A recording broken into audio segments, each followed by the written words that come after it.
সঙ্গে দেশটির স্থলবাহিনীতে ব্যাপক তৎপরতা দেখা দিয়েছে। তারা ইরানের মাটিতে মার্কিন বাহিনীর জন্য ঐতিহাসিক নরক তৈরি করতে প্রস্তুত। আমেরিকার ঐতিহাসিক কবর রচনা করতে 10 লাখেরও বেশি যোদ্ধা মাঠে নামাচ্ছে ইরান। এক বিরাট শক্তি যা শুধু সংখ্যা নয়, প্রতিশোধ ও কৌশলের এক ভয়ঙ্কর সমন্বয়। নিজ দেশের দক্ষিণ সীমান্ত জুড়ে কড়া নজরদারি জারি রেখেছে ইরান। এছাড়া নিয়ন্ত্রণে রেখেছে হরমুজ প্রণালী এবং পাহাড়ি অঞ্চলগুলোতে গেরিলা যুদ্ধের সাজে নিজেকে সম্পূর্ণ প্রস্তুত করেছে তেহরান। সব মিলিয়ে আমেরিকার জন্য এক অদৃশ্য কেয়ামত তৈরি করেছে শহীদ খামেনির যোদ্ধারা। যুক্তরাষ্ট্র জুড়ে আবারও শুরু হতে যাচ্ছে বড় ধরনের গণ আন্দোলন।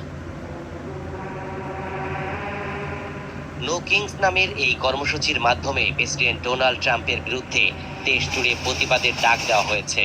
আয়োজকদের দাবি, শনিবার যুক্তরাষ্ট্রের বিভিন্ন অঙ্গরাজ্যে 3000-এরও বেশি বিক্ষোভ অনুষ্ঠিত হবে, যা দেশটির ইতিহাসে অন্যতম বড় আন্দোলনের দিনে পরিণত হতে পারে। মধ্যপ্রাচ্যের সংঘাত থামাতে একের পর এক কূটনৈতিক চেষ্টা। বৈঠক করবেন চীনের প্রেসিডেন্ট শি জিনপিং এর সঙ্গে। মূল লক্ষ্য ইরান ইস্যুতে চীনের প্রভাবকে কাজে লাগানো। মূলত এই সফর হওয়ার কথা ছিল 31 মার্চ, কিন্তু মধ্যপ্রাচ্যের যুক্তরাষ্ট্র, ইসরায়েল ও ইরানের সংঘাত বদলে দেয় পরিস্থিতি। নিরাপত্তা ও সামরিক অগ্রাধিকারের কারণে স্থগিত করা হয় সফর। যুক্তরাষ্ট্রের প্রেসিডেন্ট ডোনাল্ড ট্রাম্প বারবার বলে আসছেন ইরানের হামলার জবাব দেবে আরব দেশগুলো। এমনকি তিনি এও বলেছেন যে সৌদি যুবরাজ মোহাম্মদ বিন সালমান নিজেই ইরানের বিরুদ্ধে আক্রমণ চালিয়ে যেতে চান। তিনিও এই যুদ্ধের অংশ, তাকে যোদ্ধা হিসেবেও অভিহিত করেন ট্রাম্প। এ কারণে জিসিসির বৈঠকের দিকে তাকিয়েছিল ট্রাম্প প্রশাসন। তবে পাল্টা হামলার বিষয়ে কোনো সিদ্ধান্ত না হওয়ায় আশাহত হয়েছে ওয়াশিংটন ও তেল আবিব। একই সঙ্গে আরব দেশগুলো কূটনৈতিক প্রচেষ্টায় দ্রুত যুদ্ধবন্ধের আহ্বান জানানোয় আরও বিপাকে পড়েছে ট্রাম্প প্রশাসন। অবশেষে ইরানের ভয়ে পিছু হটল যুক্তরাষ্ট্র, যেখানে গোপন বাংকারেও শেষ রক্ষা নেই। ইরানের অপারেশন ট্রু প্রমিস 4-এর 75তম দফায় কাঁপছে মার্কিন ইসরায়েলি বাহিনী।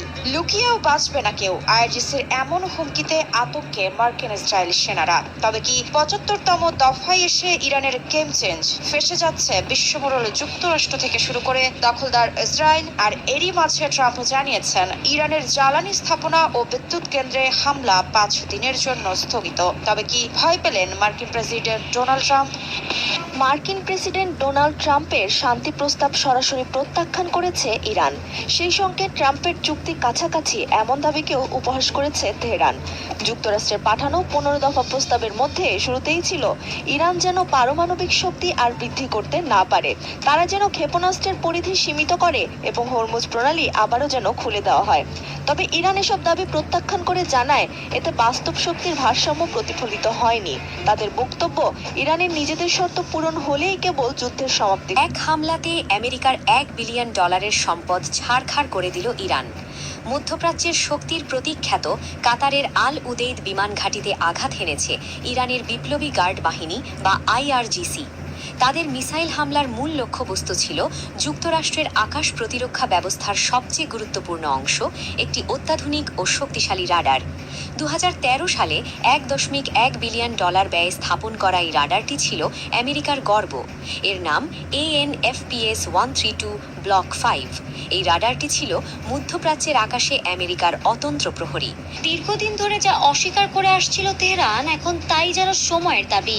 ইসরায়েলের সাথে ক্রমবর্ধমান উত্তেজনা এবং আঞ্চলিক যুদ্ধ পরিস্থিতির আশঙ্কায় নিজেদের পারমাণবিক নীতি পরিবর্তনের ইঙ্গিত দিয়েছে ইরান। দীর্ঘদিনের শান্তিপূর্ণ পারমাণবিক কর্মসূচির অবস্থান থেকে সরে এসে দেশটিতে এখন প্রকাশ্যে পারমাণবিক বোমা তৈরির পক্ষে জোরালো দাবি উঠছে। কট্টরপন্থী নীতি নির্ধারকদের এমন অবস্থানে বিশ্বজুড়ে নতুন করে উদ্বেগের সৃষ্টি হয়েছে। বৃষ্টির মতো ঝরে পড়ছে আগুনের গোলা, আর মাটির নিচে কাঁপছে সুরক্ষিত বাংকার। মধ্যপ্রাচ্যের রণক্ষেত্রে এখন এক নতুন সমীকরণ।